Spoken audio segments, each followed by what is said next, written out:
I just want to share some of the stuff, some of the detail you might not know about the nuts and bolts of what I do. So I've got some slides. WDOs, the guys were talking about, are called work and development orders.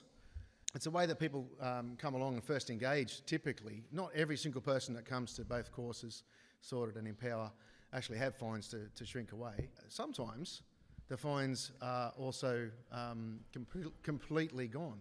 A variety of activities outside the courses have happened right through COVID.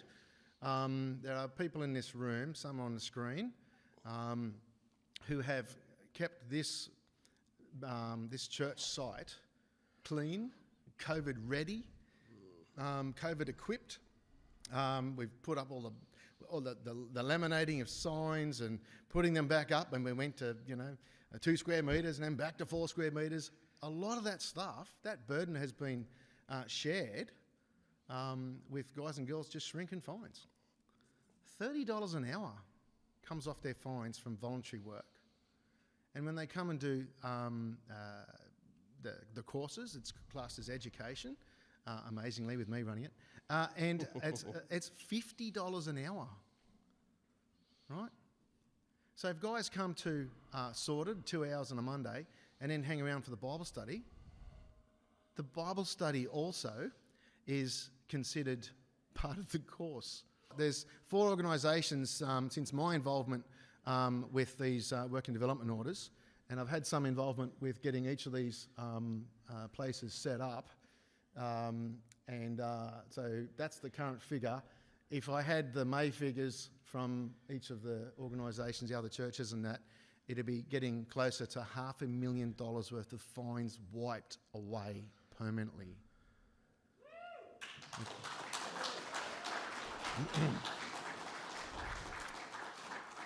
Okay, so sometimes we have these wonderful moments where we do this in the group sometimes, but I thought I'd... yeah, he thought he'd put me on show, I thought right? I'd put him on show tonight.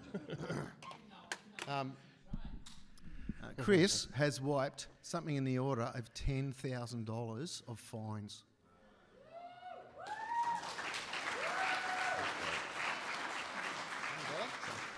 Good job.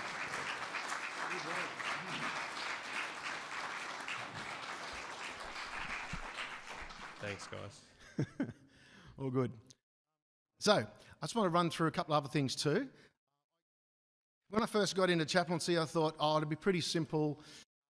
They'd come along, shrink some fines. I'd encourage them to come to maybe to a Bible study or to a way out, and then, Lord willing, they might end up in church. Well, God had other plans. They come from everywhere. I'll try and explain. Chris's first engagement, 2008, with this church, before he was referred, was when? You remember? Car and bike show, wasn't it? The first car and bike show we did here, 2008. He noticed the church or something or other at that point. Sound about right? Yeah. Yep. I was here at the car and bike show, yeah. There Just you looking go. at cars, though. No. So, in September, quick plug, it's our 13th show coming up. Chris, as you said before, came in through drug court.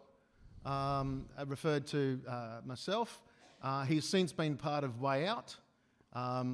He's a regular fixture, and so is Rob and Andre, the 3 guys up here, the 3 musketeers, sit with me on a Sunday at 10:30. You think of all their backgrounds, and you think they would have done that 5, 6, 7 years ago? Not on your Nelly.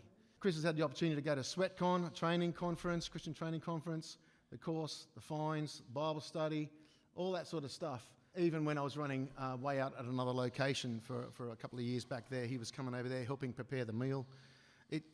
It just comes in all different ways. I don't have time to take you through other people, but every person's ministry mud map, as I call it, is a dog's breakfast with a kid and a crayon. And there's a lovely lady in this room who I won't embarrass. My first contact with them was at church. I'm like, isn't that supposed to be the end game? No, that's where I first met this lovely lady, and then plugged her into Empower and all sorts of different things. So, what else have we got for you? Okay, so Chris gave his heart to Jesus 4 months ago.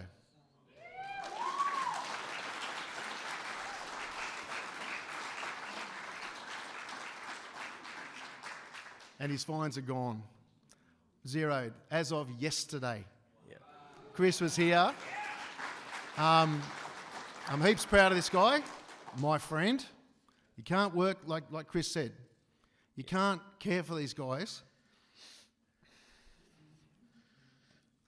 for years and not become their friends. You know, you can't.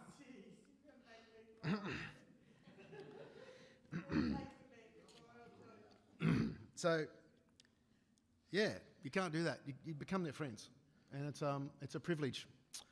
Community chaplaincy is trying to achieve three things: meet practical needs, challenge the guys and the girls' thinking in the courses, and when you challenge their thinking, it rewires how they look at things. Brings hope. And of course, damn it, I'm going to introduce them to God. Now, not everyone goes down that road. Sometimes it takes a couple of rounds, doesn't it, brother? It does, yeah. You know? Sure does. Sure does, yeah. Because salvation is found in no one else. It's not rocket science, people. You just got to be willing to love people, even if they're different.